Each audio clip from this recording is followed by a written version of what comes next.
Take us through this process, Pierre. Obviously, things unfolded rather quickly from last night.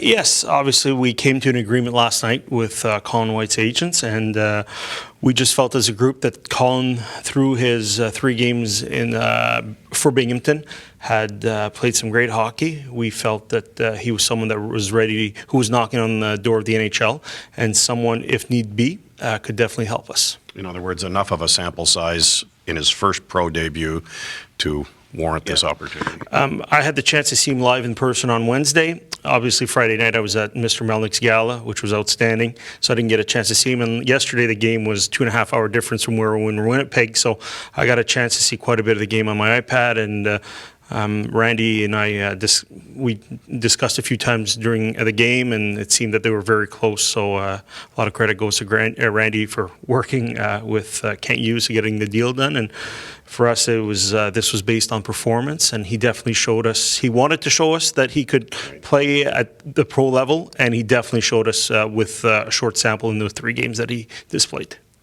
Is he expected to play tomorrow night? Right now, I'm not sure.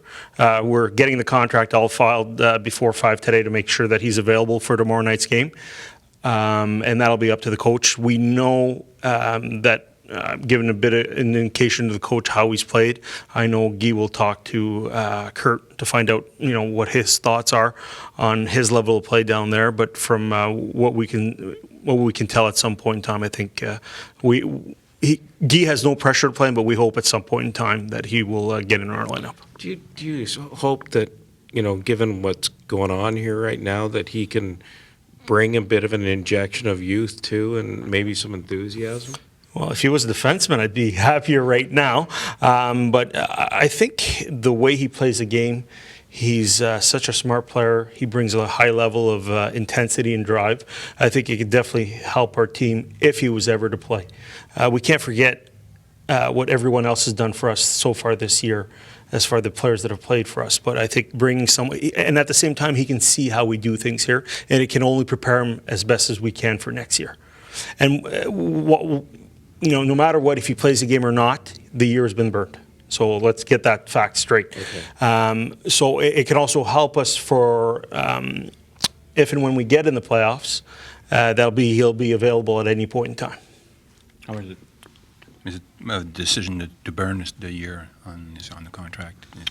To me, for us in our management group, it was a fairly easy decision after we saw him play. We just felt that he was someone that could help us right now, and 2 years down the road is a long time. A lot of things can happen. You don't use a year of free agency. The only thing that really comes into play is a year of arbitration rights. So for us, it's not a big. It wasn't a big factor. For us, it was about his quality of play. And he definitely demonstrated to us. I think he told on a call to Randy, he said, please tell Mr. Dorion that I'll tell him that I'll earn a contract, which is a really great sign. And, for someone, a lot of these college guys, sometimes free agents or whatever, you got to beg him to come to you. He wanted to show us. So it tells me a lot about Colin White's character. What do you say to people who think that, given the situation you're in, that this might be a move made out of desperation? No, I think it's complete opposite. I think it was a very well thought move for the simple reason that we wanted to see if he could help us.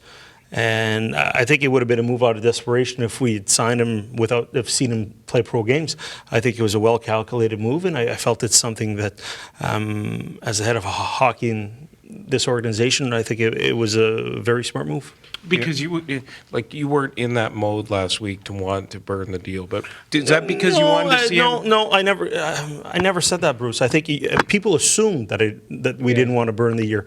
When the contract negotiations started, and they were, Randy kept me abreast on everything, and we had many discussions. And of course, the situation of burning the year came about, but also there was a situation of not burning the year, and both parties came to an agreement that let's see what he can do. And if all goes well, we'll look at burning the year. And that's why I have to say a lot of Colin White's character impressed me a lot. Because he forego his college eligibility for at the same time and just took a chance on his play. And it paid dividends for him. Pierre, what would be the message from the general manager at this time with the team hitting the bump that it's hit? Well, Overall, Gord,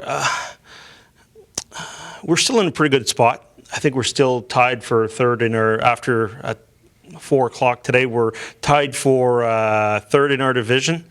We've got games in hand, and I think the team that's second in our division right now. So, you know what? We were going to hit a bump at some point in time in the year, and unfortunately, this bump has come when we've lost our top 3 defensemen. But this team has faced a lot of adversity all year. I think both the coach and I have a lot of faith in this group, and I know we'll pull through. And you know what? There's not going to be a season where we weren't going to face a bump on the road, and it's at an unfortunate time. But I think it gets us in playoff mode earlier than a lot of other teams. Is there any hope for maybe 65 coming in tomorrow? At this point in time, I can't see that. Okay. But so at earliest Tuesday in Ottawa? I'd rather, Bruce, I don't want to mislead you on anything, but I'll just say day to day, and then we'll go from there. A quick comment on Ben Harper. It's obvious he's going to play tomorrow. Yes, Ben will play tomorrow. Cody will be out for a while. So Ben has been arguably not our best defenseman, our best player, I think, in the second half in Binghamton. Every game that I've seen live, I think I've seen 3 games live in the second half, and many on my iPad. He stood out. Where Ben is really impressed is Ben has poise, Ben has range, Ben moves the puck. He's fought probably too much. Randy had to tell him the other night, you don't need to fight anymore. You're too valuable on the ice. And I don't see our lineup taking a big drop with Ben Harper in it.